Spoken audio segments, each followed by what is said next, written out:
કોઈ નવી પાર્ટી બજારમાં આવે, આક્રમકતાથી આવે અને એક્ટિવ હોય તો સહજ છે કે લોકોનો ઝુકાવ એના પ્રત્યે હોય એમ. આમ આદમી પાર્ટી, કોંગ્રેસ, સારું વિપક્ષ કોણ? કોંગ્રેસને ચાન્સ આપ્યો છતાં પણ તે સમયે તેને કંઈ બહુ ધારી એટલું પરિણામલક્ષી કામ નહોતું કર્યું. એના અમે સાક્ષી છીએ. જેના 2-4 ધારાસભ્યો હતા એવા લોકો એટલા આક્રમક ને એક્ટિવ થયા કે સત્તા પક્ષના જે કંઈ પ્રતિનિધિઓ હતા તો ઉઘાડા પગે પાંચા વારીને ખેતરમાં સર્વે કરવા વહી ગયા. મને તો કોઈ દી મેં જોયું નહોતું કોઈ દી ગયા હોય એમ. રાજુ કરપડા તો જતા રહ્યા, તો હવે ખેડૂતોને આમ આદમી પાર્ટી પ્રત્યે વિશ્વાસ છે ખરા? આજે પણ અમારા ખેડૂતો 525 થી 560 ની વચ્ચે ઘઉં વેચે છે. 5 વર્ષ પહેલા વેચતા હતા. ગામડાના લોકો એ શું જોઈને મૂળભૂત રીતે મત આપતા હોય છે? પાર્ટી, વ્યક્તિ, પાર્ટીની કામગીરી કે વ્યક્તિની કામગીરી?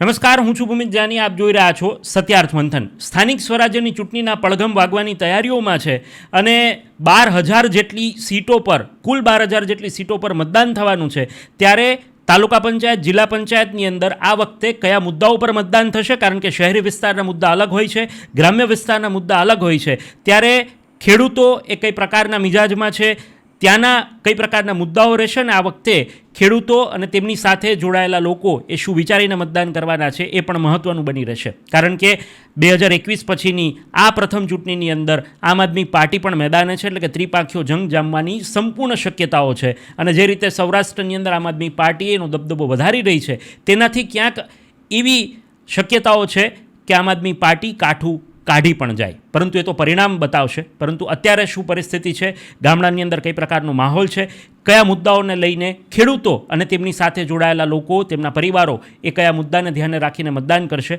આ વિષય પર વાત કરવાની છે. અને મારી સાથે આ મુદ્દા પર વાત કરવા માટે રમેશભાઈ પટેલ છે, ખેડૂત સાથે જોડાયેલા, ખેતી સાથે જોડાયેલા આગેવાન છે. રમેશભાઈ, આપનું સ્વાગત છે. ખૂબ ખૂબ અભિનંદન. રમેશભાઈ, જે રીતે આખી પરિસ્થિતિ છે, ત્રિપાંખીયો જંગ 2021 પછી આમ આદમી પાર્ટી મેદાને છે, સૌપ્રથમ તો એ જણાવું કે સ્થાનિક સ્વરાજ્યની ચૂંટણીને હવે ગણતરીના દિવસો બાકી રહ્યા છે, ત્યારે ખેડૂતો અને તાલુકા પંચાયત, જિલ્લા પંચાયતની અંદર કયા મુદ્દાઓને ધ્યાને રાખીને મતદાન કરતા હોય છે? ખૂબ સરસ. કોઈપણ પરિસ્થિતિમાં, કોઈપણ સમયે, કોઈપણ મુદ્દામાં સત્યાર્થ મંથન અને ભૂમિતભાઈ જાની અમારા મિત્ર જે ગામડું, ખેડૂત અને ખેતીને અગ્રતા આપે છે એ બદલ એનો ખૂબ ખૂબ આભાર. દરેક વખતે આશાભરી નજરે જોવું ખેડૂતને એ એની જરૂરિયાત અને એની મજબૂરી પણ હોય છે. અને સ્થાનિક મુદ્દાઓ જે છે એ જેને કહીને કે આમ સમયે એમાં વધારો થાય છે, ઘટાડો નથી થતો. કે ભાઈ 10 તકલીફો હોય ને આ વર્ષે આપણે 4 ઓછી કરી હોય તો આવતી વખતે 6 રહી એવું નથી, પણ 1-2 નવી આવતી હોય. પણ ઓછી નથી થતી એટલે સમસ્યાઓનો પહાડ ઊભો થઈ ગયો. ઘણી સમસ્યાઓ માનવ સર્જિત છે અને ઘણી સમસ્યાઓ, ઘણા મુદ્દાઓ જે છે તે પ્રકૃતિની દેન છે. એટલે દરેક વખતે જે અમુક મુદ્દાઓ જે છે એ મુદ્દાઓ છે જ, પણ અમુક સમયે અમુક પરિસ્થિતિ ઊભી થતાં મુદ્દાઓ બદલતા રહેતા હોય છે. ત્યારે જે કોઈ નવી પાર્ટી બજારમાં આવે, આક્રમકતાથી આવે અને એક્ટિવ હોય તો સહજ છે કે લોકોનો ઝુકાવ એના પ્રત્યે હોય એમ. બરાબર. બાકી તો શાસક પક્ષ પ્રત્યે આઝાદીના વખતથી થોડો ઘણો વિરોધ હોય જ, પણ બીજી પાર્ટી જે શાસક પક્ષ સિવાયની પાર્ટી છે એ એને કેટલું કેશ એન્ડ કેરી કરી શકે છે એના ઉપર ડિપેન્ડ છે. જેને કહે ને કે એન્ટી ઇન્કમ્બન્સી, એ તો હોય જ છે, દરેક વખતે હોય. કોઈને સ્પષ્ટ બહુમતી મળી હોય ને, ધાર્યા કરતાં જાજી બહુમતી મળી હોય ને, ત્યારે પણ એની સામે વિરોધ તો હોય જ. પણ સામે બીજો પક્ષ જે છે તે એને એમ હોય કે ભાઈ અમારે તો બગાહું ખાતા પતાહું પડી જાય આ વર્ષે, એટલે કાંઈ ન કરે, અથવા તેનામાં કરવાની ક્ષમતા ન હોય. બરાબર. તો લોકો પાછા વળી એમને મતાઈને ઘરેડમાં પાછા હતા અહીંયા જોતરાઈ જતા હોય છે. એટલે જે મુદ્દાઓ જે સ્થાનિક લેવલે છે એ મુદ્દાઓ એમને યથાસ્થિતિમાં છે અને એ મુદ્દાઓના નિવારણ માટે ઘણી વખત આવી રીતના કોઈ એને દિલાસો આપવા માટે કોઈ નવી પાર્ટી આવી હોય તો એના પ્રત્યે સહજતાથી કોઈ પણ સમાજ હોય કે ખેડૂતો કે ગામડાના લોકો તેના પ્રત્યે થોડોક ઝુકાવ હોય. તમે કહ્યું નવી પાર્ટી પ્રત્યે થોડો ઝુકાવ હોય, પણ એક હતું શાસન ભારતીય જનતા પાર્ટીનું ગુજરાતની અંદર કેન્દ્ર સ્થાને 30 વર્ષથી ચાલતું આવે છે. તાલુકા જિલ્લા પંચાયતની અંદર કોંગ્રેસ એમને પરિણામ મળતું આવ્યું છે. એ ભલે ધારાસભામાં ન મળતું હોય, પરંતુ એમને તાલુકા જિલ્લા પંચાયતની ચૂંટણીઓમાં એને અમુક અંશે પરિણામ મળે પણ છે. તો આ વખતે તમે મૂળભૂત મુદ્દાની વાત કરી એ રીતે આમ આદમી પાર્ટી મેદાને છે, તો શું ખરા અર્થમાં સંપૂર્ણ પરિવર્તન જેવી સ્થિતિ સર્જાશે ખરી, એવું આપને કોઈ લાગી રહ્યું છે અત્યારે, જે રીતે આમ આદમી પાર્ટી પ્રયત્ન કરે છે એ રીતે? સંપૂર્ણ પરિવર્તન કદાચ પહેલાં જ પગલામાં કે પહેલી પહેલમાં શક્ય ન પણ બને એવું બને. કારણ કે બહુ ઊંડા જેના કહે ને કે મૂળ હોય, ખાલી લોકોના જે આમ જનતા મતદાતા છે એના સુધી એનો જ વિરોધ હોય એવું નથી, પણ એના સિવાયને એટલા બધા એવા સપોર્ટરો હોય કે જે એના વિરોધમાં ક્યારેય ન આવતા હોય. કારણ કે એની સાથે એની ઘણી બધી અંદરખાને સાંઠગાંઠ હોય, મોટા ઉદ્યોગપતિથી લઈને જેને બહુ પાથરેલું હોય ને કારણ કે એવી સત્તાને હરાવવા ન માંગતા હોય કે હરવા દેવા ન માંગતા હોય, જેથી કરીને પોતાનું હિત જોખમાય એમ. સમાજનું જે થવું હોય તે થાય, પણ અમારું હિત આની સાથે જોડાયેલું છે તો એ ન હારવા જોઈએ. આવો પણ એક આખો માહોલને વર્ગ હોય જ છે, એ તો બધાને ખબર છે, બરાબર છે. એટલે એ જેટલું આપણે ધારીએ છીએ એટલું પછી તો જનતા છે ભાઈ, કદાચ મૂળ બનાવી પણ લે એમ, કારણ કે જનતા જનાર્દન છે અને એને જે કંઈ મનમાં ધાર્યું હોય છે, જેને કહે ને કે આ બધા અલગ અલગ એનાલિસિસ કરવાવાળા જે કંઈ અંડર કરંટ કહેતા હોય ને ઇન્કમ્બન્સી કહેતા હોય ને નો અધર અલ્ટરનેટિવ ઓપ્શન કહેતા, અલગ અલગ એના તારણો અને કારણો હોય, પણ છતાં એથી વિરુદ્ધ જઈને પણ જનતા ઘણી વખત અમુક જગ્યાએ મન બનાવે છે. એ આપણે ઘણી વખત આપણી નજર સામે આપણે જોઈ લીધું હોય છે. પણ જે માહોલ છે એ જોતાં બેનિફિટ ચોક્કસ મળે. અને બીજું કે આવી રીતના કોઈ પણ પક્ષ જ્યારે લોકોની વચ્ચે જઈ અને એની સમસ્યાને વાચા આપતો હોય અને સત્તામાં જે બેઠેલા છે એનો કાન પકડતો હોય, તો જે સત્તામાં બેઠા છે ને એને દોડવા મજબૂર કરે છે, એ હકીકત છે. એક સામાન્ય જેને કહે ને જેના 2-4 ધારાસભ્યો તો એવા લોકો એટલા આક્રમક ને એક્ટિવ થયા કે સત્તા પક્ષના જે કંઈ પ્રતિનિધિઓ તો ઉઘાડા પગે પાંચા વારીને ખેતરમાં સર્વે કરવા આવી ગયા. મને તો કોઈ દી મેં જોયું નહોતું કોઈ દી ગયા હોય એમ. એટલે આ અસર થાય. મજબૂત વિપક્ષ જ્યારે હોય કે એક્ટિવ વિપક્ષ હોય કે એગ્રેસિવ વિપક્ષ જ્યારે હોય ને, ત્યારે સત્તામાં બેઠેલો ગમે તેવો જેને કહીને કે અભિમાની હોય કે શક્તિશાળી હોય એને દોડવા મજબૂર કરે છે. કારણ કે એને પોતાને આવનારા સમયનું એક અહેસાસ થતો હોય કે હવે મારું શું થાય એમ.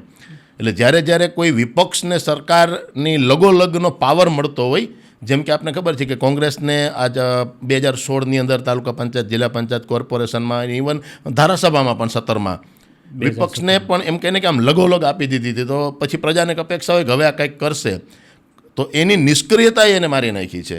એના બીજા એની પોલિસીમાં કે એની કામ કરવાની બીજી ત્રીજી રીતમાં એનો કોઈ આપણે દોષ નથી દેતા, પણ એની નિષ્ક્રિયતા એને એમ કે અમારી પાસે કે સત્તા હતી, અરે સત્તા નહોતી પણ તમે એની લગોલગ હતા, સત્તાની લગોલગ હતા, તો તમારી પાસે વિરોધ કરવા માટેનું પૂરતું સંખ્યાબળ હતું. આ મુદ્દાઓને ત્યાં વિધાનસભાના ફ્લોર ઉપર ઉજાગર કરવા માટેનું તમારી પાસે પૂરતું સંખ્યાબળ હતું. તો એ સમયે એ ન કરી શક્યા, એટલે લોકો નિરાશ થયા અને પાછા વળી હતા એના એ ઘરેડમાં પાછા ગોઠવાઈ ગયા. એ ખેડૂતો હોય કે બીજા ત્રીજા કોઈ પણ, કારણ કે ખુદ કોર્પોરેશનમાં ખેડૂતો નથી એટલા, પણ કોર્પોરેશનમાં પણ જે 72 સીટો છે તો 72માંથી 4 જ સીટનો ફરક હતો. અને ત્યાર પછીની ચૂંટણી આવી તો કે વિપક્ષને ખાલી 4 મળી. એટલો મતલબ એ થયો કે લોકોએ પોતાની સમસ્યા ઉજાગર કરવા માટે થઈને આવેલી વ્યક્તિને એક વખત ચાન્સ તો આપ્યો જ, પણ પછી ને એમ થયું કે આ તો અમને બગાહું ખાતા પતાહું મળી ગયું છે, એટલે એને પછી કાંઈ ન કર્યું. એની નિષ્ક્રિયતા એને મારી નાખે. બાકી તો જે શાસક પક્ષ છે એના પ્રત્યે આજ પણ રોષ છે, 20 વર્ષ પહેલાં પણ રોષ હતો અને 50 વર્ષ પહેલાં પણ રોષ હતો. એટલા ગુણ દોષને કામ કરવાની નીતિ રીતિમાં ફરક હોય, બધાને સંતોષ ન જ થાય, પણ સામે જે નવો આવ્યો છે એ એને કેટલું કવર કરી શકે છે એના ઉપર ડિપેન્ડ છે. કોંગ્રેસ શું લાગે છે તમને? કોંગ્રેસે પણ જન આક્રોશ રેલીઓ કરી, તેમને ટ્રેક્ટર રેલી પણ કરી, ખેડૂતોને પણ જોડ્યા અને એવી જ રીતે આમ આદમી પાર્ટીએ પણ કર્યું. પણ હવે બીજો જ પર્સપેક્ટિવ હું તમને પૂછું તો ખરા અર્થમાં ગામડાની અંદર આ પરિસ્થિતિઓ જે કોંગ્રેસ અને આમ આદમી પાર્ટી પ્રયત્ન કરે છે એવી એન્ટી ઇન્કમ્બન્સી છે ખરા? હા, ઇન્કમ્બન્સી 100% છે. અને ગામડાના લોકોએ કોંગ્રેસને વારે વારે ચાન્સ આપેલો છે. રાઈટ, બરાબર છે. અને બહુ સ્પષ્ટ બહુમતીથી, ખાલી એમ કહે ને કે લગોલગ નહીં, તાલુકા પંચાયત અને જિલ્લા પંચાયતો ગામડાવાળાઓ એને આપી જ દીધી હતી બધી. જે તે વખતે એ બધી જ આપી દીધી હતી એને. ત્યારે 2 કારણો હતા. ખેડૂતોનો પણ એટલો આક્રોશ હતો, પાટીદાર આંદોલન હતું. ખાલી પાટીદારોના મતથી કંઈ એ બધું નહોતું થયું, પણ સાથે જનતા પણ, અન્ય સમાજ પણ જોડાઈ ગયો હતો. બરાબર છે. અન્ય સમાજને ખેતીને લગતા મુદ્દા ન હતા અથવા તો અનામતને લગતા મુદ્દા ન હતા, પણ એ સિવાય એની તકલીફો હતી. તો એ બધા એની સાથે જોડાઈ ગયા હતા અને એ આખો માહોલ ચેન્જ કરી નાખ્યો હતો. તો તે સમયે પણ કોંગ્રેસને ચાન્સ આપ્યો. ખાલી બહુમતીએ, ખાલી એમને લગોલગ નહીં, બહુમતી એને સ્પષ્ટ આપી દીધી. છતાં પણ તે સમયે તેને કંઈ બહુ ધારી એટલું પરિણામલક્ષી કામ નહોતું કર્યું, એના અમે સાક્ષી છીએ. એટલે બીજી વખત એને ચાન્સ ન આપ્યો. તો હવે પાછું એક નવી પાર્ટી આવી છે, તો પ્રજા વધારે અત્યારે ગામડાના માહોલ, ખેતી, ખેડૂત, પશુપાલક, માલધારી અને મજૂર વર્ગ છે તે ફર્સ્ટ પ્રાયોરિટી છે તે આમ આદમી પાર્ટીને આપે છે. કારણ કે એને એમ છે કે હવે આ અમારા માટે કંઈક કરશે. કદો ચાન્સ તો આપવામાં કોઈ વાંધો જ નથી ને.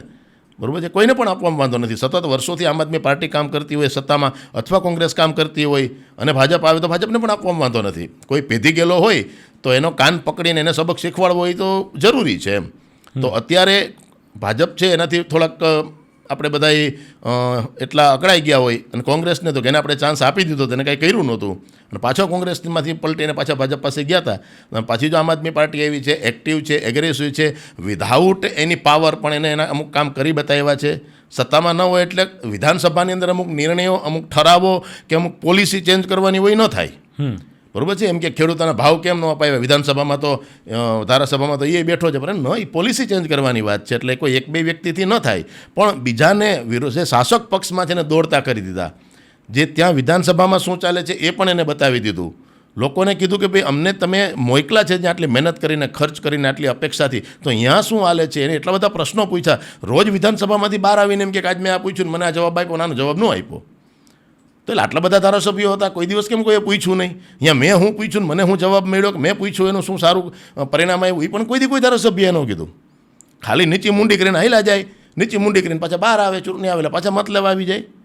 એટલે એક જે લોકોને આશા બંધાણી છે એની સામે જે આમ આદમી પાર્ટી ઊભી છે એનું પણ પ્રેઝન્ટેશન બહુ સારું છે. ઓકે, બહુ સીમિત હોવા છતાં પણ સારું છે. તો લોકો ખતરો કરશે એક વખત, એમાં ખોટું નથી. તમે કહી રહ્યા છો સીમિત હોવા છતાં પણ સારું છે રિપ્રેઝન્ટેશન, અને તમે વાત કરી રહ્યા છો ગોપાલ ઇટાલિયાની જે વિધાનસભાની અંદર જે કામગીરી રહી, તેમના પ્રશ્ન અને બહાર આવીને મીડિયા સમક્ષ તેને પ્રતિભાવ આપવો, વાત આખી કહેવી, એની વાત કરી. પણ મને હવે તમે જ્યારે ખેડૂતની વાત કરો છો તો એક મોટો ફટકો તો સૌરાષ્ટ્રમાં તમને એ પણ પડ્યો છે કે રાજુ કરપડા, ખેડૂત આગેવાન કે જેને આમ આદમી પાર્ટીને અલવિદા કહી દીધું ને અત્યારે હવે ખેડૂતો માટે સંઘર્ષ યાત્રા પણ કરી રહ્યા છે, સન્માન યાત્રા કે એવું પણ તે કરી રહ્યા છે, સૌરાષ્ટ્રમાં પરિભ્રમણ કરે છે અને યાત્રામાં ઘણા બધા ખેડૂતો પણ જોડાઈ રહ્યા છે. તો જે આમ આદમી પાર્ટીએ રાજુ કરપડાને સાથે લઈને ખેડૂતો માટે જે તેમને એક વિશ્વાસ જીત્યો હતો, તો રાજુ કરપડા તો જતા રહ્યા, તો હવે ખેડૂતોને આમ આદમી પાર્ટી પ્રત્યે વિશ્વાસ છે ખરા? રાજુ કરપડા જ્યારે કોઈ રાજકીય પાર્ટીમાં ન હતા ત્યારથી અમે સાથે કામ કરેલા છે આંદોલનોમાં અને અમુક સરકાર સાથેના સંઘર્ષને માંગણીઓમાં. એટલે એ બહુ હોશિયાર, વ્યવસ્થિત અને તાકાતવાળો માણસ છે અને એના તાકાતને પાર્ટીનું પીઠબળ ને જે બેકઅપ હતું એના લીધે જે સૌરાષ્ટ્રમાં જે માહોલ બન્યો હતો, ખાસ કરીને એના વિસ્તારની અંદર, અને બહુ જ એમ જેને કહે ને કે ઉચ્ચ ડિગ્રીવાળા છે, ગોલ્ડ મેડાલિસ્ટ, એડવોકેટ છે, તો એનો એક ખેડૂતોને લાભ મળે એવી ખેડૂતોને અપેક્ષા હતી. બરાબર છે કે ભાઈ પાર્ટીનું પીઠબળ છે, નવી પાર્ટી છે, એનું પીઠબળ મળે છે અને આ વ્યક્તિની આવડતને એની હોશિયારીનો લાભ મળે. એટલે ખેડૂતો એની પ્રત્યે બહુ એટલે બહુ આશાભરી નજરે ગયા હતા. એને ધાર્યું હોયથી જાજુ પરિણામ આપ્યું હતું લોકોએ, મતલબ એને સપોર્ટ આપ્યો હતો. એના એરિયા સિવાય પણ રાજુભાઈ કરપડા જ્યાં પણ જતા હતા ત્યાં એને સપોર્ટ આપતા હતા. કારણ કે બે વસ્તુ હતી, રાજુ કરપડા તો છે જ, હાલો એમાં એમ એ છે જ વ્યવસ્થિત માણસ, પણ એક પાર્ટી જે બજારમાં નવી આવી છે એના પ્રત્યે પણ લોકોને અપેક્ષા હતી. આ પાર્ટીનો પ્રતિનિધિ છે. અને બીજું ખાસ વાત એ હતી કે ખેડૂતોના જે મુદ્દાઓ, જે સ્પર્શતા મુદ્દાઓ હતા એને જે તે વિસ્તારમાં જેને ઉજાગર કરવાનું કામ રાજુભાઈ કરપડાએ કર્યું હતું. આટલા વર્ષોથી માર્કેટિંગ યાર્ડ બોટાદમાં જે હાલતી હતી ગોલ મોલમાં બધી વાત, બરાબર છે, તો એ લોકોએ એક ઠરાવ પાસ કર્યો કે કોઈએ કરદો કરવો નહીં. મતલબ કરદો હતો એને ખબર હતી પણ હાલવા દેતા હતા. તો એ બધી વાતો ઉઠીને આંખે વળગી એવી હતી. ત્યારે આટલા માહોલને એક્ટિવ કર્યા પછી, કે જેને કહે ને કે વાતાવરણ ગરમ કર્યા પછી નીકળી ગયા, તો એનો અમુક વેગ જે હતો પાર્ટીને પ્રેઝન્ટ કરવાનો અને ખેડૂતોને પણ આગળ જતાં કંઈક નવા જૂની કરવાનો જે વેગ હતો, જે મૂડ હતો, એ થોડોક ટાઈમ ગતિ ધીમી પડે. પણ પાણીમાં જે આંગળી હોય એની કાઢી લ્યો એટલે અહીંયા ખાડો ન રહીએ, એ સીધી સાદી વાત છે કે એ આંગળી નીકળી જાય એટલે પાણી એની જગ્યા પાછી હતી એમ એઝ ઇટ ઇઝ કન્ડિશનમાં એ જગ્યા બુરાઈ જાય. એટલે કોઈને કોઈ નવા લોકો, કોઈને કોઈ સારા લોકો પાર્ટીમાં આવતા રહેતા હોય છે, એ એની રાજુભાઈની જગ્યાએ જવાબદારી લેતા હોય છે અને જે ખેડૂતોની આશાઓ છે એ આશાઓને સગોપાંગ પાર ઉતરે એ પ્રકારના પ્રયત્નો ચાલુ કરતા હોય છે. પણ પાર્ટી પાસે હજુ શરૂઆત છે એટલે એની પાસે આ રીતના એક્ટિવ જેને કહી અને તાકાતવાળા માણસો જે ઓછા હોય, મેન પાવર ઓછો છે. આ રીતનો લોકોનો તળિયેથી સપોર્ટ જાજો છે પણ આગેવાન ન હોય ને લોકો તો, એટલે એવા સમયે જવાથી થોડોક ટાઈમ વેગ ધીમો પડે કે આમ થોડીક નિરાશા જેવું લાગે, પણ સરવાળે લાંબે ગાળે લગભગ એમાં કંઈ વાંધો નહીં આવે અને દરેકને પોતાનો રસ્તો મળી રહેતો હોય છે. સ્થાનિક સ્વરાજ્યની ચૂંટણીમાં કોઈ અસર નહીં વર્તાય? હા, એના એરિયા પૂરતી અસર વર્તાય પણ ખરી.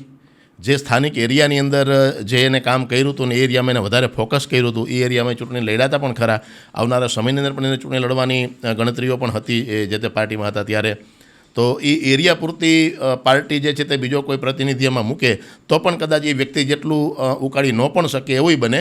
પણ ઓલ ઓવર આખા ગુજરાત લેવલે કે પાર્ટીને બધે ધારાસભ્યો કે સ્થાનિક સ્વરાજમાં જે ઉમેદવારો ઊભા રાખવાના હોય તો બધે રાજુભાઈ પણ નથી પહોંચવાના કે બધે રાજુભાઈની પણ અસર ન હોઈ શકે. પણ જે એરિયામાં જે માણસ વર્ષોથી કામ કરતો હતો ત્યાંનો સ્થાનિક છે, ત્યાંનો સમાજ આપણને એનો ખુદનો સમાજ પણ, કારણ કે આ બધું સમાજની નીતિ તો ચાલવાની જ છે ને. હા, બરાબર. કોઈ પણ સમાજનો માણસ પ્રતિનિધિત્વ કરતો હોય તેનો સમાજ જે એરિયામાં વધારે હોય તો તે એરિયામાં જ એનું પ્રભુત્વ વધારે રહે એમ. પછી ગમે તેવા બાહુબલી પુરુષોત્તમ સોલંકી હોય તો એ કંઈ દ્વારકા લડવા ન જઈ શકે, અને લડવા જાય તો હારી પણ જાય, ભલે 25 વર્ષથી જીતતા હોય કે 60 વર્ષથી જીતતા હોય. એ રાજુલા, જાફરાબાદ ને એ જે ભાવનગરનો એરિયો છે પોતાના મત વિસ્તાર પંથકની અંદર એ વધારે બધું એક લોકોએ માઇન્ડસેટ બનાવી લીધું છે, એટલે એ રીતનું હાલે છે. એટલે રાજુભાઈના એના એરિયા પૂરતું થોડો ઘણો પાર્ટીને નુકસાન જાય, બીજી પાર્ટીને ફાયદો થાય એવું બની પણ શકે, પણ ઓલ ઓવર કંઈ બહુ એટલો બધો ફરક ન પડે એમ. જ્યારે તાલુકા જિલ્લા પંચાયતની અંદર ચૂંટણીમાં મતદાન થતું હોય તો તમે ખેડૂત તરીકે અથવા તો ત્યાં ગામડાના લોકો હોય એ શું જોઈને મૂળભૂત રીતે મત આપતા હોય છે? પાર્ટી, વ્યક્તિ, પાર્ટીની કામગીરી કે વ્યક્તિની કામગીરી? સ્થાનિક સ્વરાજ્યની ચૂંટણીમાં તો મોટે ભાગે જેને કહે ને કે કામ કરે એવો માણસ હોય, પોતાની વચ્ચેનો માણસ હોય કે પોતાની સાથે રહીને, વચ્ચે રહીને, કાયમી જોડે રહીને એના પ્રશ્નોને લઈ જવા સતત એક્ટિવ હોય. કારણ કે સ્થાનિક સ્વરાજ્યનો માણસ છે કે વિધાનસભાની પોલિસીમાં તો માથું મારી શકે એમ નથી. દિલ્હીને લગતી જે કંઈ નીતિ રીતિ હોય કેન્દ્ર સરકારની એમાં પણ એનું કાંઈ ઉપજે એમ નથી. એને તાલુકા પંચાયત, જિલ્લા પંચાયત ને કલેક્ટર કચેરી, અહીં સુધીના PGVCLના ખેડૂતોના પાણીના, જમીનના જે કંઈ નાના મોટા 7/12 તે કઢાવવા જવાનું હોય પ્રોબ્લેમ, તો એ ત્યાં સુધી એની કામગીરી, એનું વર્ચસ્વ કે એ તમારે ભેગો ચાલે તો ત્યાં આવે એવો માણસ છે. અમે કહી ત્યારે અમારે ભેગો આવશે, અમારી વાતને લઈને એ જ્યારે પણ એની બેઠક હોય, સંકલન બેઠક હોય, કલેક્ટરની સાથે હોય, DDO સાથે હોય, તાલુકા પંચાયત, તો એમાંય અમારા પ્રશ્નો, અમારી વાતને રાખે અને એ અમારે ભેગો આવે તો ક્યાંય લોકલ લેવલની કચેરીમાં અમારે વાત થઈ શકે, વાત ઊભી રહીએ. આને જોઈને ખેડૂતો, પશુપાલકો, માલધારીઓ અને ગામડાના લોકો જે છે તે પસંદ કરતા હોય છે. કારણ કે અમુક જે પ્રોબ્લેમ છે એ પ્રોબ્લેમ સુધી એ વ્યક્તિ ગમે એ પાર્ટીનો હોય તે પહોંચવાનો નથી. એટલે ત્યાં અમારી વચ્ચે રહીને અમારા માટે કામ કરવાવાળો, અમારી સાથે કામ કરવાવાળો જે માણસ હોય એને તાલુકા પંચાયત, જિલ્લા પંચાયતમાં પહેલી પ્રાયોરિટી આપતા હોય છે. તમે કહ્યું કે લોકોની વચ્ચે રહેનારો સ્થાનિક અને જે ઓળખીતો ચહેરો હોય એ પાર્ટી પછી જોવાતી હોય, પરંતુ પહેલાં વ્યક્તિને જોવાય. હું બીજા પ્રશ્ન પર આવું. અત્યારની સ્થિતિ શું છે? ભારતીય જનતા પાર્ટીનું આટલા વર્ષોનું શાસન, તાલુકા જિલ્લા પંચાયતની અંદર પણ મિશ્ર પરિણામો આવતા હોય છે, પરંતુ જે બજેટ ફાળવણી થાય છે તાલુકા માટે, જિલ્લા માટે, શું એ બજેટનું સંપૂર્ણ ઉપયોગ એ ગ્રામ્ય વિસ્તારની અંદર થાય છે? ગ્રામ્ય વિસ્તારની અંદર આજની પરિસ્થિતિ જ્યારે આપણે વાત કરી રહ્યા છીએ ત્યારે કઈ પ્રકારના પ્રશ્નો છે કે જેના કારણે ક્યાંક ખેડૂતોને પણ એવું લાગે કે મારે શહેરમાં જતું રહેવું છે, એમના પરિવારને પણ એવું લાગે કે મારે પણ શહેરમાં જતું રહેવું છે. તો એ જે બેઝિક ઇન્ફ્રાસ્ટ્રક્ચરની વાત છે, શું એ આજે એટલું રેલિવન્ટ છે કે ત્યાં ખેડૂતો, તેમના પરિવારો એ સુવ્યવસ્થિત રીતે પોતાનું જીવન નિર્વાહ કરી શકે? જો ઇન્ફ્રાસ્ટ્રક્ચર માટે થઈને સરકાર નાણાં ફાળવતી હોય મોટે ભાગે, બરાબર છે, ઇન્ફ્રાસ્ટ્રક્ચર ડેવલપ કરવા, રોડ રસ્તા આ તે, પણ મૂળભૂત જરૂરિયાત આમ તમે જુઓ ને તો લોકોની એક જ છે કે મારી આજીવિકા, મારો ધંધો, એમાં તેજી, એનો ભાવ, એને સિક્યોરિટી, આ પહેલાં જોતું હોય કોઈ પણ માણસને. બાકી થોડું ઘણું તમે એ કે સહન કરી લઈશું એમ. એ જેને ધંધો સારો હોય ને એ 5 જણા ભેગા મળીને એના ઘરની આગળ અહીં કે વ્યવસ્થા કરવી હોય તો કરી લઈએ. આ બાબતની અંદર સૌથી વધારે જો કોઈ પરાવલંબિત હોય તો એ ખેડૂતો છે. એટલે ખેડૂતોને એ બજેટના, એ ફાળવણીના, એ આંકડાઓના આપણે ધારીએ છીએ ને એટલા લાભ મળતા નથી. હવે કોરોના વખતે સરકારે ઉપરથી કેન્દ્ર સરકારે 20 લાખ કરોડ રૂપિયાની ફાળવણી કરી હતી. મેં કોરોનાના એ 20 લાખની ફાળવણી જે દિવસે એને કરી ત્યારથી આજ સુધીમાં હજારો લોકોને વ્યક્તિગત પૂછ્યું છે કે કોરોનાના 20 લાખ કરોડમાંથી તમને એ સમયે શું રાહત મળી, શું લાભ મળ્યો, શું ફાયદો થયો, કેટલા પૈસા મળ્યા કે કઈ બાબતમાં શું થયું? 0. તમે મારી સામે બેઠા છો, 20 લાખ કરોડમાંથી તમને કોઈ પણ પ્રકારનો પૈસાનો, દવાનો, સારવારનો કે કોઈ પણ લાભ મળ્યો છે? સારવાર સિવિલ હોસ્પિટલમાં જો કોઈ કરાવે તો ત્યારેય ફ્રી હતી ને આજે ફ્રી છે ને પહેલાંય ફ્રી હતી. મોટાભાગના હવે ખાનગી હોસ્પિટલમાં લાભ લીધા હતા. એટલે આ બધા બજેટો જે છે ને, ફાળવણીને આંકડાઓ જે છે એ ઉપરથી એમ કહેવાય છે કે આટલા 1000 કરોડ અમે ફાળવા, આગલી સરકારે નહોતા ફાળવા. આજની જ વાત કરું ને તો અમારા તાલુકાના દુર્લભજીભાઈ દેથરિયા ધારાસભ્ય છે, એની બધી મોટી મોટી પોસ્ટો 2-3 દિવસથી એના જે કંઈ મળતિયાઓ હોય ને એ વાયરલ કરે છે કે તરઘડી ગામથી પડધરી તાલુકાનું તરઘડી ગામથી બાઘી સુધીને જોડતા રસ્તા માટે આટલા કરોડ રૂપિયા આટલા કિલોમીટર માટે એને રૂડામાંથી પાસ કરાવ્યા. હવે ઓલરેડી એ 50% રસ્તો તો બની ગયો છે, નવો બન્યો છે, વર્ષ એકથી કામ ચાલુ છે. બાઘીથી તરઘડી આવો એટલે અડધે સુધીનો રસ્તો બની ગયો છે. હું એ રસ્તા ઉપર જઈ આવ્યો છું. હું એ રસ્તા ઉપર 10 દિવસ પહેલાં ગયો છું. અડધે સુધી બની ગયો છે, અડધેથી તરઘડી સુધીનો રસ્તો બાકી છે. તો આ એમ કે છે કે 4 કરોડ ફાળવા 8 કિલોમીટર છે ને આ છે ને તે છે. તો ફાળવા તો હવે છે, તો ઓલો કોન્ટ્રાક્ટર શું ઉધારીમાં કામ કરતો હોય છે? એટલે આવા જ ગતકડા હોય છે કે જે સામાન્ય માણસની માટે મોટા આંકડાઓ હોય છે, હકીકત એનાથી ઘણી બધી દૂર હોય છે એમ. એટલે એ જે બજેટના આંકડાઓ છે એ દર વખતે મોટા મોટા આંકડાઓ એની અંદર ફાળવાતા હોય છે, પણ ખરેખર સામાન્ય માણસને એનો લાભ નથી મળતો. ખાસ કરીને ખેતી સાથે જોડાયેલો વર્ગ. અત્યારે આ સિઝન ઉનાળાની અંદર ગુજરાતમાં 8.5 લાખ હેક્ટરની અંદર ઉનાળું વાવેતર થયું, બરાબર છે. એની અદૃશ્ય તકલીફ તમને કહું ને, અદૃશ્ય તકલીફ, નકલી ખાતર બિયારણને દવાવાળા 73 લોકો ઉપર 73 નમૂના લીધા, એમાંથી 30 નમૂના ફેલ થયા. બાપરે, 73 નમૂનામાંથી 30 નમૂના ફેલ થયા. એક પણ કંપનીને સરકારે બ્લેક લિસ્ટ નથી કરી. જાણજોગ ફરિયાદ કરી, દંડને પેનલ્ટી વસૂલ કરીને જવા દીધી. એટલે પાછું એને ધંધો કરવાની છૂટ, થોડાક અમારા ને થોડાક તમારા. આ હું તમને આજની પરિસ્થિતિની વાત કરું છું કે જે ખેતીવાડી વિભાગે બહાર પાડેલા આંકડા 8.5 લાખ હેક્ટરમાં વાવેતર, 73માંથી 30 નમૂના દવા ખાતર બિયારણના ફેલ થયા, અને એક પણ વ્યક્તિ ઉપર કોઈ કાયદેસર કાર્યવાહી, કરોડો હેક્ટરનો માલ એના લીધે ખરાબ થયો હશે, દવાઓના લીધે ખેડૂતોના વર્ષો બગડ્યા હશે, બિયારણના લીધે ખેડૂતોનો પાક ફેલ થયો હશે ને, છતાં એની ઉપર ફરિયાદ થઈ છે, દંડને પેનલ્ટી વસૂલ કરી લીધી, અને બ્લેક લિસ્ટેડ નથી કરી. લોકો પાસે નથી મૂક્યું કે તમારા એરિયાના આ 30 લોકો જે છે એ લોકો તમને આજ સુધી ઉલ્લુ બનાવતા હતા, હવે એનું ધ્યાન રાખજો. અમને ખબર જ નથી. મેં માંગ્યો આંકડો, રાજકોટ જિલ્લા પંચાયતના ખેતીવાડી વિભાગની અંદર મેં આંકડો માંગ્યો કે ભાઈ આ સરકારે કીધું છે કે 73માંથી 30 નમૂના ફેલ થયા. એ 30 નમૂના કયા હતા મને કહો, એટલે હું ખેડૂતોને કહું કઈ કંપનીના હતા. તો કે થર્ડ પાર્ટીની ઇન્ક્વાયરી તમને આપવી એ અમારામાં ન આવે કે અમે તમને અમારી સરકારી માહિતી તમને આપી શકીએ, પણ થર્ડ પાર્ટીનું નામ અમે તમને ન આપી શકીએ. આ ગોપનીય, મતલબ એક આનો એને જે કે એનો નિયમ એને લાગુ પડતો હોય કે થર્ડ પાર્ટી વિશેની માહિતી અમે તમને ન આપી શકીએ. એટલે અમારે તો પાછું ઓલું જ બનવાનું નથી, અમારે છેતરાવાનું નથી. ફંડ તો આમાંય વપરાય છે ને.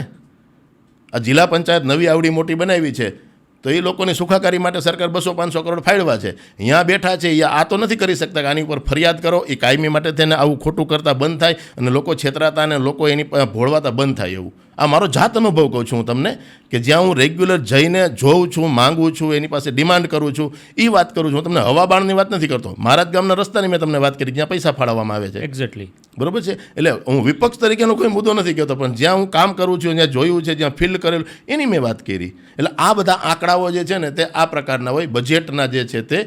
પણ હકીકત સર્વે પાછું હમણાં માવઠું થયું 8 દિવસ પહેલાં, તો એના સર્વેની સરકારે એવું મોટે ઉપાડે વાત કરી. આગલા માવઠાનું જે વળતર કોઈને ચૂક્યું નથી. જેટલી ખેડૂતો માટે તો કે છે, તમે કહો છો આગલા માવઠાનું નથી ચૂકવણી કરી. સરકાર વિધાનસભામાં આંકડાઓ આપે છે, કૃષિ મંત્રી જીતુ વાઘાણી એવું કહે છે, પણ જેટલું નુકસાન ગયું છે ને જેટલું સર્વે કર્યું છે એટલું એને વળતર નથી ચૂક્યું.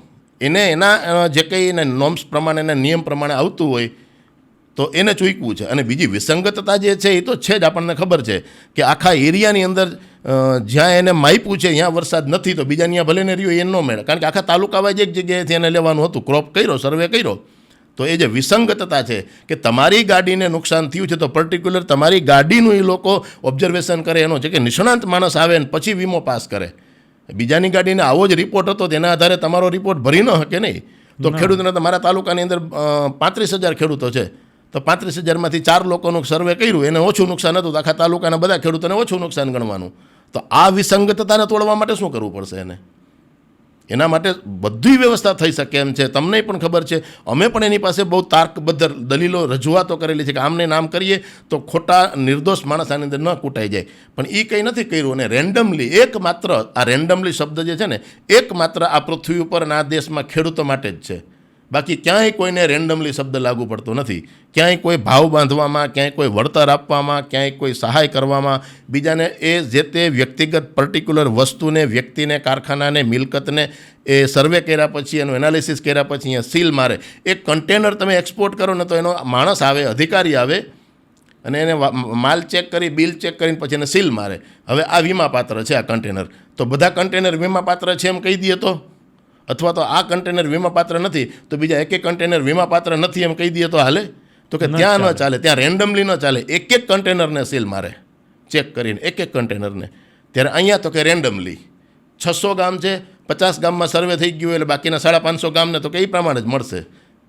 આ રેન્ડમલી શબ્દ છે ને એ આંકડો મોટો બતાવે. સરકારે ફાળવા કે ભાઈ 4,000 કરોડ રૂપિયા રાજકોટ સૌરાષ્ટ્રના ફાળવા, પણ ચૂકવા કેટલા? ચૂકવા 4,000 કરોડમાંથી 3,000 કરોડ. પણ એને જે સર્વે કર્યું તો એની અંદર નુકસાનીના આંકડા કેટલા આવ્યા હતા? તો કે તો 12,000 કરોડના આવ્યા હતા. આ જસ્ટ મેં તમને આંકડાઓ જે કીધા એક્ઝામ્પલ માટે કીધા છે. તો જેટલું નુકસાન હતું એથી ઓછા ફાળવા, એથી ઓછા એને ફાળવા અને એથી ઓછા એને ચૂકવા. તો નુકસાન તો ઘણું મોટું હોય ને, એમ આ સહજ છે. આજે વાવાઝોડું અને વરસાદ હતો એની અંદર નુકસાન ધાયરા બહારનું હતું, બધાને ખબર. આ તો કુદરતની થોડીક મહેરબાની માનીએ કે પાક ઘઉંનો છે એ ઘણા ખરો ચણા ચરાનો લેવાઈ ગયો હતો, ખાલી 15 દિવસનો ફરક હતો તો કશું જ હાથમાં ન આવત, કશું જ. એટલે એ જે સિસ્ટમ જે છે ને એ સિસ્ટમ થોડીક એટલી હોય કે જે રેન્ડમલીના લીધે વધારે નુકસાન જતું હોય. ખેડૂતોની તમે વાત કરી છે ને એ મુદ્દા પર ચર્ચા છે એટલે એક પ્રશ્ન એ પણ પૂછું છું. આપણા કેન્દ્રીય કૃષિ મંત્રી શિવરાજસિંહ ચૌહાણ, તેમને સંસદની અંદર એવો દાવો કરતા તેમને ભાષણ પણ આપ્યું, વાત પણ કરી કે ઘણા ખરા એવા કિસ્સાઓ છે કે જેની અંદર ડબલ નહીં પરંતુ ત્રબલ અને 4 ગણી પણ ખેડૂતોની અમે કીધું હતું એવી રીતે આવક કરી દીધી છે. તમને શું લાગે છે? ખરેખર અમને હસવું આવે એવા લોકો ઉપર અને રડવું આવે એવા લોકોની પરિસ્થિતિ ઉપર કે જ્યાં ખરેખર એવું કાંઈ વળતર નથી મળ્યું. એમ બધાને ખબર છે કે દરેક વસ્તુમાં ભાવ વધારો થાય છે. એવી રીતના ખેતીની સાથે જોડાયેલી તમામ વસ્તુનો ભાવ વધારો કૂદકે ને ભૂસકે થાય છે. એ પ્રમાણે હા, રસોડા સુધી પહોંચતા વસ્તુ મોંઘી થાય છે, કારણ કે વચ્ચેનો ટ્રાન્સપોર્ટેશન છે, પેકેજિંગ છે, રીપ્રોસેસિંગ છે, મેન્યુફેક્ચરિંગ છે, સ્ટોક મેન્ટેન મતલબ સ્ટોરેજ કરવાનો છે, એ બધા ખર્ચાઓ જે છે એ ચડે, એટલે એ રસોડા સુધી પહોંચતા વસ્તુ મોંઘી પડે. પણ આજે પણ અમારા ખેડૂતો 525 થી 560ની વચ્ચે ઘઉં વેચે છે. 5 વર્ષ પહેલાં વેચતા હતા. 5 વર્ષ પહેલાં પણ આ ભાવ હતા? હા, 550 થી 550ની વચ્ચે 5 વર્ષ પહેલાં પણ ઘઉં વેચતા હતા. કોઈના પણ આજુબાજુમાં નજીકમાં કોઈ કરિયાણાની દુકાનવાળો હોય કે જે માર્કેટમાંથી ઘઉં ખરીદતો એને પૂછી શકે છે. 2014માં જ્યારે આ સરકાર આવી ત્યારે પણ 1,400 રૂપિયા કપાસના હતા. 2014 થી 2026 12 વર્ષના અંતે પણ 1,400 થી 1,600ની વચ્ચે કપાસના ભાવ છે. બધાને ખબર છે, બધાને. આ આંકડાઓ હું ન આપું તો એટલે મૂર્ખાઓ બેઠા છે, નથી ખબર એવું નથી. 2022માં આવક ડબલ કરવાની હતી. હા, છેલ્લા 10-15 વર્ષથી વરસાદ ઝાઝા થાય છે. ખેડૂતો પોતે જોખમ ખેડીને સાહસ કરીને જે પાણી માટેની જે પાઇપલાઇનો નાખવાના ખર્ચાઓ કર્યા છે અને ઉત્પાદન જે વધ્યું છે એના લીધે ઉત્પાદન ઓલ ઓવર એટલા માટે કે પિયત એરિયા વધતો ગયો. પિયત એરિયા વધ્યો એટલે ઉત્પાદન વધ્યું, પણ ખર્ચ જે વધ્યું છે એની રિકવરી ઉત્પાદન વધવાથી ન થાય, ભાવ મળવાથી થાય. એટલે તમારું કહેવું એવું છે, હું સમજુ તું ત્યાં સુધી, કે ઇન્ફ્રાસ્ટ્રક્ચર વધ્યું એ સરકારે માટે કામ કર્યું તો એ સારી બાબત છે અને આપણે એક્સેપ્ટ પણ કરીએ કે એ વિસ્તાર સુધી પાણી પહોંચાડવા માટે, સિંચાઈનું પાણી મળી રહે માટેની વ્યવસ્થા કરી, ઇન્ફ્રાસ્ટ્રક્ચર ડેવલપ કર્યું. પણ એનાથી સામે પાણી મળતું થયું પણ ભાવ નથી મળતા પાછા. કોઈ પણ વસ્તુનું ઉત્પાદન કરવા માટે તેને ખર્ચ તો વધવાનો છે ને. યસ. હવે એનો ભાવ ન વધે તો આ કપ છે, કોઈ માણસ રોજના 100 નંગ બનાવે, એની જગ્યાએ 500 નંગ બનાવે, બરોબર છે, તો એનું સામે ખર્ચ વધવાનું છે ને. રાઈટ. સહજ વસ્તુ છે કે એનો ખર્ચ વધવાનું છે. તો જે ખર્ચ વધવાનો છે એ પ્રમાણે એને ભાવ પણ વધારવો પડે. બરાબર. આ વર્ષે આ કપ બનાવવાનો ખર્ચો 40 રૂપિયા થયો હોય તો 4 વર્ષ પછી કપ બનાવવાનો ખર્ચો 60 રૂપિયા થયો હોય, પણ એને વેચાણ જે છે એ પાછું 40ના ભાવે જ કરવું પડે. તો ખેડૂતની પરિસ્થિતિ આ છે કે ભાઈ 50 મણ ઘઉં બનાવવા માટે 40 મણ ઘઉં એક વીઘામાંથી એવરેજ 35 થી 45 મણ ઘઉં બને છે. કોકને 40, 45, 50 બન્યા હોય પણ તેમ 25 મણ વાળો હોય ને. હા, બરાબર. બરાબર. એવરેજ 35 થી 40 મણ ઘઉં ઉત્પાદન કરવા માટે થઈને જે ખર્ચ 5 વર્ષ પહેલાં હતો એમાં અને આજમાં કાંઈ ફરક નહીં હોય. સ્વાભાવિકપણે હોય. 70% ખાતર જે છે તે સરકાર આયાત કરે છે. એના ઉપર કેવડો મોટો બોદરેશન આવતો હશે અમે સમજીએ છીએ. તો એનો વિકલ્પ સરકાર અહીંયા ગોઈતો જ નથી હજી સુધીમાં. દરેક એના વિકલ્પ, આજે ઇન્ડસ્ટ્રીઝવાળા છે દરેક એના વિકલ્પ ગોતતા હોય ને. પોતાની પ્રોડક્ટ મોંઘી પડે તો એના વિકલ્પ ગોતે. આ પ્રજા ઉપર ભાર છે, એનો વિકલ્પ એને ગોતવો જોઈએ ને. એટલે ખર્ચ જે વધ્યો છે એ ખર્ચની સામે ખેડૂતોની આવક બહુ ઓછી છે, કારણ કે સરકાર પાસે ખેતી છોડવાના, ખેતીમાંથી બિનખેતી થવાના, ખેતીમાંથી ઉદ્યોગ થવાના જે આંકડાઓ છે ને તે ખરેખર ચિંતામાં નાખી દે દરેક માણસને એવા છે. કે આટલા બધા લોકો ખેતી છોડી રહ્યા છે, ખેતીમાંથી બિનખેતી થઈને બીજા કોઈ પણ હેતુ માટે જમીન વપરાય છે, તો આવનારા સમયની અંદર આ 150 કરોડની વસ્તીને અનાજ પૂરું પાડવા માટે થઈને જો આપણે પરાવલંબિત હશું, એક સમય હતા ત્યારે આપણી પરિસ્થિતિ કેટલી ખરાબ હતી, કારણ કે અનાજ નહોતું લોકોના માટે થઈને. એમાં આપણે સ્વાવલંબી બન્યા. હવે ખેતી છોડીએ છીએ અને જ્યારે સ્વાવલંબનમાંથી પાછા પરાવલંબિત થશું, એટલે વિધાનસભામાં બેસીને આંકડાઓ આપવા તે બહુ સામાન્ય વાત છે.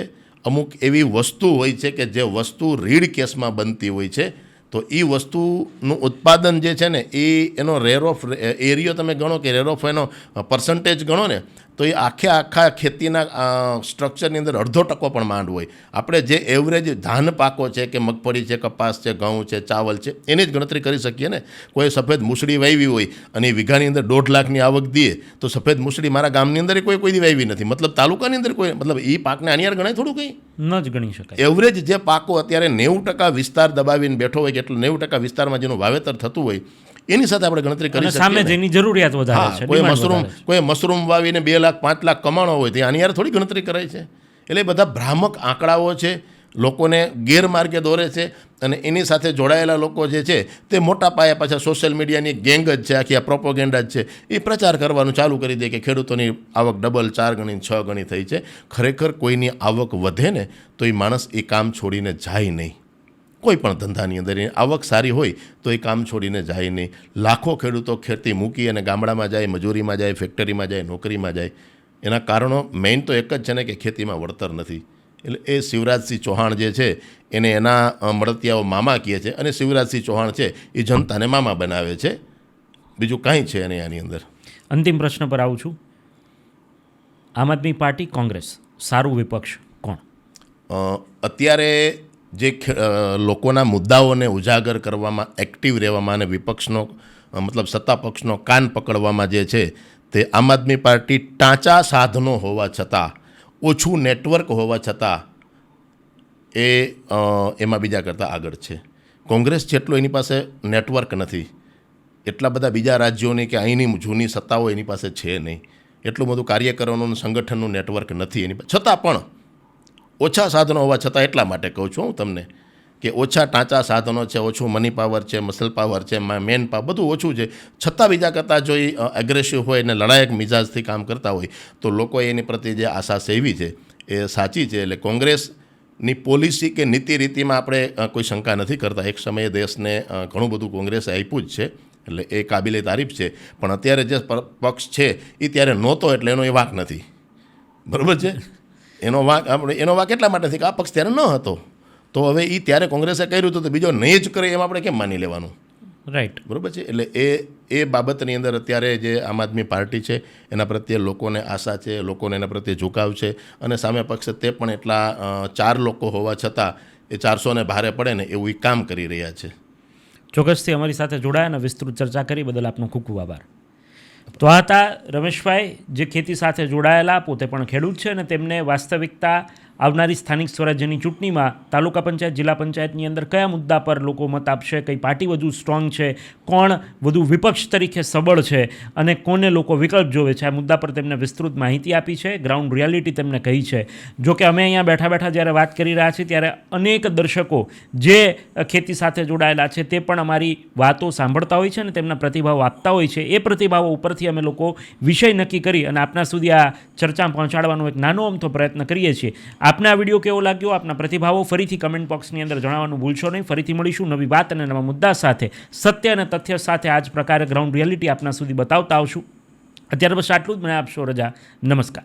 સબસ્ક્રાઇબ કરવાનું અને બેલ આઇકોન પ્રેસ કરવાનું, સાથે જ સત્યાર્થ મંથનનું ફેસબુક પેજ લાઇક અને ફોલો કરવાનું અને ઇન્સ્ટાગ્રામ પેજ સાથે જોડાવાનું પણ આપ ચૂકશો નહીં. અત્યારે બસ આટલું જ. મને આપશો રજા. આપ જોડાયેલા રહો સત્યાર્થ મંથન સાથે. નમસ્કાર.